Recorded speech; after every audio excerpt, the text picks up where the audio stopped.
નમસ્કાર વિદ્યાર્થી મિત્રો, હું ગોહિલ જાગૃતિ. આજે આપણે સ્ટાન્ડર્ડ 8માં પાઠ 2નો પાઠ 3 જોઈશું. પાઠ છે નવા વર્ષના સંકલ્પો, જેના લેખક છે બકુલ ત્રિપાઠી અને પાઠનો પ્રકાર છે હાસ્ય નિબંધ. આપણે અગાઉ જોયું કે લેખક અહીંયા દિવાળી પછીના બેસતા વર્ષે નવા સંકલ્પો કરે છે, પણ પોતે પાળી શકતા નથી. અને એ બીજા ઉદાહરણ આપીને પણ આપણને સમજાવે છે કે ચા પીવાનો સંકલ્પ કરેલો એક મિત્ર પણ ચા નહીં પીવાનો સંકલ્પ પાળી શકતો નથી. અહીંયા બીજા એવા જ સંકલ્પો વિશે આગળ લેખકે વાત કરી છે. ચા છોડવા જેવો જ એક બીજો લોકપ્રિય સંકલ્પ છે સિગારેટ છોડવાનો. ઘણું ખરું અરસિક પત્નીઓના અને દુષ્ટ ડૉક્ટરોના આગ્રહથી આ સંકલ્પ કરવો પડે છે. ડૉક્ટરો સિગારેટ પીવાની ના પાડે છે, કારણ કે એ એક જાતનું વ્યસન છે. તમાકુનું કોઈ પણ જાતનું વ્યસન ખૂબ જ નુકસાન કરે છે. સિગારેટ પીવાથી ફેફસાં ખરાબ થઈ જાય છે અને આપણી હેલ્થ છે એ નોર્મલ રહેતી નથી. પણ અમરપટો તો ભાઈ કોણ લખાવીને લાવ્યું છે? સિગારેટના ધુમાડાની જેમ આવા સંકલ્પને પણ વેરાઈ જતા વાર નથી લાગતી. કેટલાકને વળી દરેક કામમાં નિયમિત થઈ જવાની ધૂન વળગે છે. પણ કેટલા દિવસ? જ્યાં સૂરજ જેવો સૂરજ પણ વરસમાં અમુક મહિના રોજ થોડી સેકન્ડ મોડો ઉગે છે, પછી પાછો અમુક મહિના આઈસ્ક્રીમ પાર્ટીમાં આવી પહોંચતા મિત્રોની જેમ થોડી સેકન્ડ વહેલો ઉગે છે.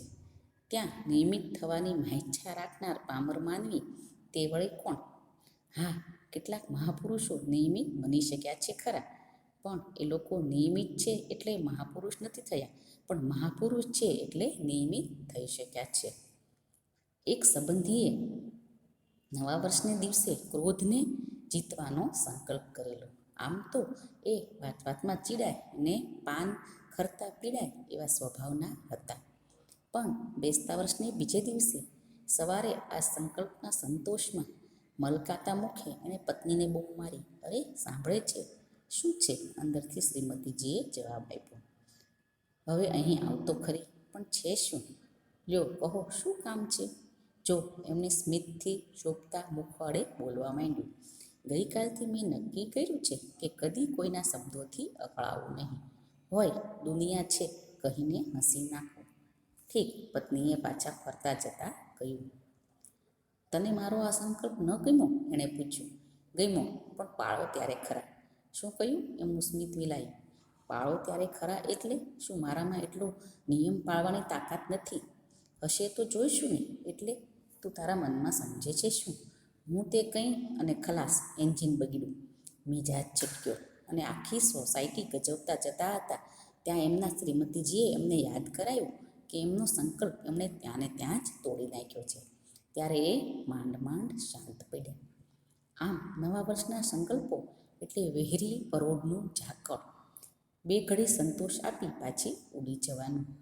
વૈશાખની બપોરે જેમ વંટોળિયા જાગીને પાછા સૂઈ જાય છે, અથવા તો શિયાળાની સવારે જગતના કોઈક અગમ્ય ખૂણેથી એકાદ શરદીનું મોજું આવી આપણો કબજો લઈ લે છે અને દિવસભર રડાવીને અંતે આવ્યું હતું એમ અનંતમાં ચાલ્યું જાય છે, કે પછી ઉસ્તાદના જલસામાં સંગીત બરાબર જામ્યું હોય ત્યારે ઊંઘનું એકાદ ઝોકું આપણને પાવન કરીને તબલાની એક જબરદસ્ત થાપે ચમકાવીને ભાગી જાય છે, એમ આત્મસુધારણાનું ઉત્સાહનું મોજું દર બેસતા વર્ષે આવે છે અને આવીને પાછું ઉડી જાય છે. વર્ષને આરંભે હોય છે એટલા ગીતા ભક્તો બીજા 11 મહિનામાં નથી હોતા. બેસતા વર્ષને બીજે અઠવાડિયે હોય છે એટલા સંયમીજનો બાકીના વર્ષભરમાં ક્યારેય જણાતા નથી. તે આ કારણે. એટલે મારા ભાંગેલા સંકલ્પોનો વિચાર કરતા ક્યારેક નિરાશાની પળોમાં મને થઈ આવે છે કે હવે તો કદી બેસતા વર્ષના સંકલ્પો કરવા જ નથી. પણ દુઃખ એ છે કે મારો આ સંકલ્પ પણ ટકતો નથી. ફરીથી બેસતું વર્ષ આવે છે અને હું સ્વપ્નમાં રાચતા બેસી જાઉં છું. ઉત્સાહથી નવા સંકલ્પો કરી નાખું છું. ક્યારેક સહેજ સુધરતો લાગું છું. ક્યારેક નાગલોકમાં થઈને પૃથ્વી પરની પ્રિયતમાને ભૂલી જનાર રાજકુમારની જેમ અન્ય પ્રવૃત્તિની ધમાલમાં હું સંકલ્પો વિસરી જાઉં છું. અચાનક ઝબકીને જાગું છું, ફરીથી દ્રઢ નિશ્ચયી બનું છું, પણ તે પુનઃ સંકલ્પને વિસરવા માટે.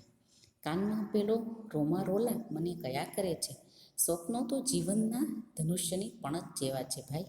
એ પણછ ખેંચાઈ હશે અને ક્યારેક તો કાર્યનું તીર નિશાન પર ઉડશે અને મારા બધાય સંકલ્પોના રોપા ફૂલી ફાલી અને મહેકી ઉઠશે. એવા દિવસની કલ્પનામાં હું નહીં પાડેલા સંકલ્પોની વ્યગ્રતા વિસરી જાઉં છું.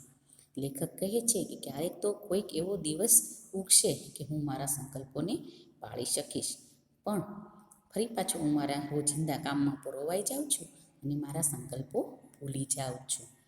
તો વિદ્યાર્થી મિત્રો, તમારે હોમવર્કમાં આ પાઠના વર્કબુકમાં પ્રશ્નો પૂરી અને ગૂગલ ક્લાસરૂમમાં મોકલવાના રહેશે. Thank you.